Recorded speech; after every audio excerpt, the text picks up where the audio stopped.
Hey guys, thanks so much for stopping in. I sure appreciate it. Today, we're going to do some quick speed reviews on this stack of palettes that I have here. Some of these palettes I've had since the summer, and some of them are more on the new side, but I do feel like I've gotten a great use of some of these palettes, and I do have my final thoughts on these. So let's go ahead and see how I feel about each of these palettes.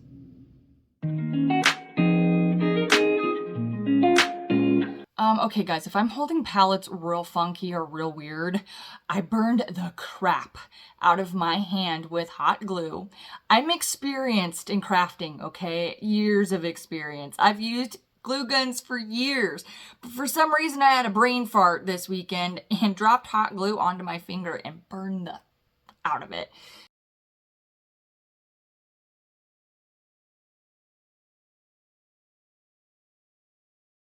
So this is my ring finger. I ain't flipping you off. But like, do you see this? Like, look how gross this is. It's freaking huge. Can you see that? Like, there you go. If I'm holding palettes weird, or you see this big old bubble while I'm talking, I'm just so sorry. I'm so sorry. Okay guys, so these are in no particular order. They are not ranked by favorite to non-favorite or anything of that nature. I'm just going to run through the ones that I have here. And this is one that came out over the summer. This is Profusion and the Jurassic Park collection. So I'm not going to hold it open for very long because of the music, but I have had a chance... I have had a chance to use every color in this palette. A lot of the mattes are very well pigmented. I do appreciate the pigment in these. The shimmers are pretty lackluster. They definitely leave something to be desired. I really wish I could turn the music off so I could show you guys. And the shimmers are all in the, well, not all of them. This is a really great shimmer right here. But these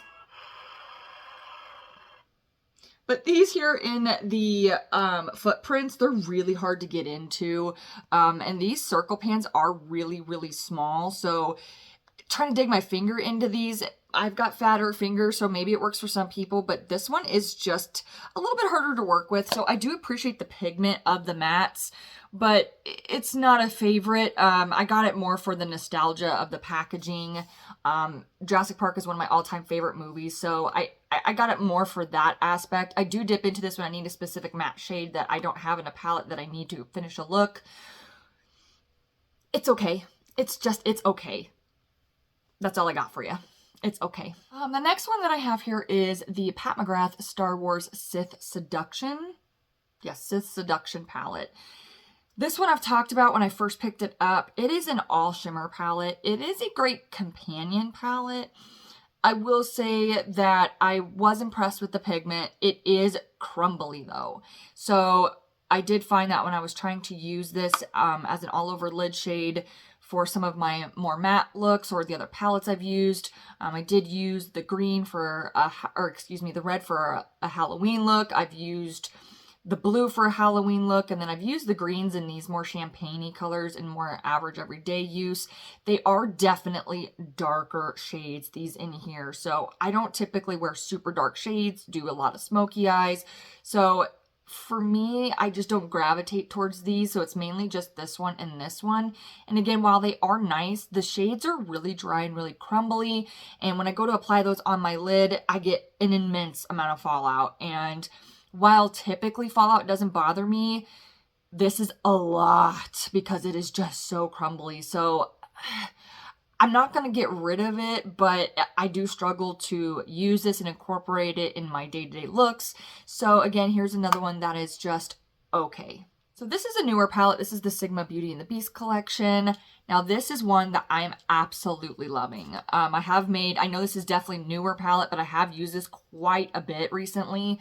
And I do just really, really love this mini color story. I did want the big palette, but the more I use this one, the happier I am that I went with the mini. I don't typically wear pinks on my lid, and the bigger palette had on the one end more pinks and stuff. So this is just more of my color story. After seeing some reviews, I was a little worried about the shade Belle, but I have been able to get this to perform very well for me. Very pigmented. It's beautiful. And every look I've created with this, it's it's just stunning, and I get a lot of compliments on this, so I'm very, very happy with this. The formula is typical Sigma formula. It is great, it is blendable, it is pigmented, and the shimmers, while they're not, you know, duochromes or anything of that nature, they're just your average shimmer. They apply beautifully, smoothly, and I have very little to no fallout with this palette at all, so this one is definitely a winner. This is Uoma Beauty, and this is the Black Magic palette in Freedom. So this one is kind of like my dream color story. So here on the bottom, we have a bunch of very neutral mid-tone shades, and then we've got a matte black. I love this. These 3 shades here in the middle, these are duochromes. I'm hoping I can kind of catch... So there, you can see that this is more of like an orange, this is more of a pink, and this is more of a blue. But then it shifts, and you've got more of like a green, you've got more of a yellow, and more of a pink. So it's pretty wild how those shift. I do really love that. And then these 2 here on the outer corner are true to pan, what you're seeing there. They do not shift. But this is a really fun palette. It has the neutral crease shades, which I love. And then I've got the pop of color on my lid. I've got a dark outer corner color and the matte black for a liner. This is just an ideal palette. The formula is fantastic. I did pick this up at TJMaxx, so I'm not sure if it's still available on Ulta. If it is, I will definitely link it for you in any other place that I can find it, because I did find this at TJMaxx. But this has been wonderful. I love the formula. Super blendable, perfect level of pigment. In my opinion, a perfect level of pigment is enough that, you know, a dip into the pan is going to deposit the color, but it's still blendable, and I can dip into it to really add more, and that's perfect. I don't like ones where it's barely visible with one dip and I have to build it up 3 or 4 times. I tend to get frustrated with that, and I don't like it too pigmented because then I spend forever blending it out. So this is a perfect level of pigment. In my opinion, the pigment level matches Sigma. So if you like Sigma's pigment, you might like this one as well. But this is another winner. So this is the Nomad by Juvia's Place. This was an impulse buy for me. I'm not mad about it. I did love the looks I created, and it's definitely my kind of color scheme. I love grungy greens and oranges and bronzes. It has a tendency to really make my eyes pop when I wear those colors. So naturally I gravitate toward that. Here's the thing. These are very pigmented, so I have to be very careful with that initial dip into the pan, and I have to be ready to spend some time blending. So I can appreciate that in some aspects, but it's also frustrating for me in others. Another frustration that I had with this is the only like true shimmer shade in the palette. This one is, I think, technically a shimmer, but it's a very, very deep one. This is the only one that I would consider a true shimmer. This is very deep, and the rest are mattes. And I know that I typically like a matte heavy palette, but I just feel very limited in the looks I can create based on the way that I do my eyeshadow. I have a tendency to do it virtually the same with a lot of palettes and a lot of looks and a lot of color schemes, but I mean, whether I use the oranges and the yellows or whether I use the dark grungy greenish browns, I kind of feel like my look looks virtually the same every time because this is the only shimmer that I have for my lid. And an all matte look is not usually my favorite. I can do them occasionally, but it's not my favorite. So while I appreciate the looks that I can get out of this and I can appreciate the pigment, I just don't have a lot of versatility for myself because of that lack of more shimmer. So this is an okay one. I feel like sometimes I have to pair it, which is actually not a bad idea to pair it with this one because it's got that green and that champagne shimmer. If I can get the palette open here. So I can pair it with this one since this is an all shimmer thing. So, I mean, I can pair it and work it, but I'm just not one that likes to gravitate into multiple palettes for one look.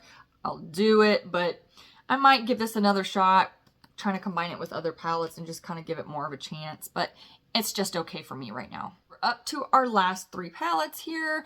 This is the Mirage by Alter Ego. This is what I'm wearing today, and I have yet to create a look that I didn't love. Like, this one is beautiful. It's got this gorgeous gold shimmer that I put on top of a purple shade, and it's just super, super pretty. So here's what I used in my eye look today. I used this as a transition shade in my crease. I deepened the crease with this shade, and I used this one in the outer corner, and I blended any harsh edges with this shade Stone. Say that, Shade Stone.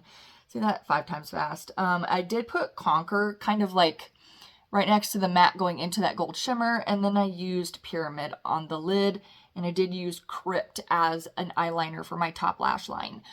This palette is great. The pigment is fantastic. It's right where I like it. It's semi-opaque, but you know, I don't have to spend hours blending it. It blends beautifully. The only complaint that I have is this shade right here, Carrot. You can see it all over my palette. You can see it inside these cream shades and this Sirocco shade too. So those 2 shades are really flaky and they are making a mess. Like you can see all over my mirror, you can see it at the top here, and you can see it throughout the palette. It's really, really messy. Now, I understand that that's also the same concept as the Empowered palette, which is this is inspired by. I don't like messy palettes. I try really, really hard to keep my palettes clean and neat because it just drives me nuts after a while. Like, you know how when you're digging your finger and just watch it and it like spreads around the edge of the pan? I'm the nerd that takes a Q-tip and goes and cleans around the edges of the pans. It drives me bonkers. That's a me thing. I totally get that. But as far as like the pigment and everything goes and the color story and the way it's set up, this is fantastic. I'm loving this palette. And I cannot wait to pick up more from Alter Ego. I do have another palette, the Sahara palette from Alter Ego, but I am still testing that. I haven't made enough looks yet for a final review. That'll come later. But so far, this is a 100% winner. I just wish that because these 2 shimmers right here are so flaky, they get into these cream shades, and I almost wish this had a cover of some sort, kind of like the Patrick Ta ones do, just because, like, again, I have to have a clean palette and I'm always picking out the little flecks from there and I feel like I'm wasting product, but that's a Michaela thing. And second to last one that I have for this review video is the Nomad Ghost Town USA. I have been using the heck out of this bad boy and it is just wonderful. It's wonderful. I will say that this is by far the best shimmer formula from Nomad that I have experienced. I have a few of their other palettes, but this shimmer formula is way better. It's softer, it's creamier. I feel like some of the other ones are much drier. They still performed well, but these just... I like these way better. And I just love the tones in here. I love that you can get like a grungy green look, a greenish yellow look. You've got a spot of blue here. You have purple, and then you have a bunch of neutrals. This is just a really fantastic, cool tone color story. This is my version of a cool tone color story. I don't wear a lot of cool tones. I don't do a lot of smoky eyes. So this is definitely my jam. The mattes are super blendable. Very well pigmented. This is another major winner in my book, and I'm able to keep the palette clean, which I appreciate. But yes, and then of course the cover art, we've talked about it before, but this cover art is just basically unbeatable. Like, how cool. So, and then last but certainly not least, Natasha Denona, I need a nude. I mean, do I need to say more than that? Hello. So I picked this up right when it launched. It happened to be in my my store when I called. There's a whole thing on it. But yeah, so I've used every single shade in this, and it's wonderful. I'm impressed. It's beautiful. She's everything you expect Natasha Denona to be. So I don't really know what else to say about that. I love her pigment. I love her formula. It just blends so easily. And Natasha Denona's formula is one of the very few formulas that is not affected by my dry patches on my eyes. Her formulas blend right over those patches. I don't know what she's doing, but it makes me want to buy every single one of her palettes because I know that no matter what shade I need and no matter how bad my skin is on my face, that it's not going to be affected. The look is not going to be affected. So that's huge for me. I haven't really come across a whole lot of other formulas that will play nicely with my skin when it's at its worst, like Natasha's does. So I just sincerely appreciate what she's doing. I don't know exactly what she's doing, but I just know that I appreciate it. And I hope that she doesn't change the mattes too much because they are working for me. And that is the most selfish thing I could possibly say. But, you know, yeah. Well, that's it for me. Thank you so much for hanging out with me in this quick palette review. And I look forward to seeing you in the next one. Bye.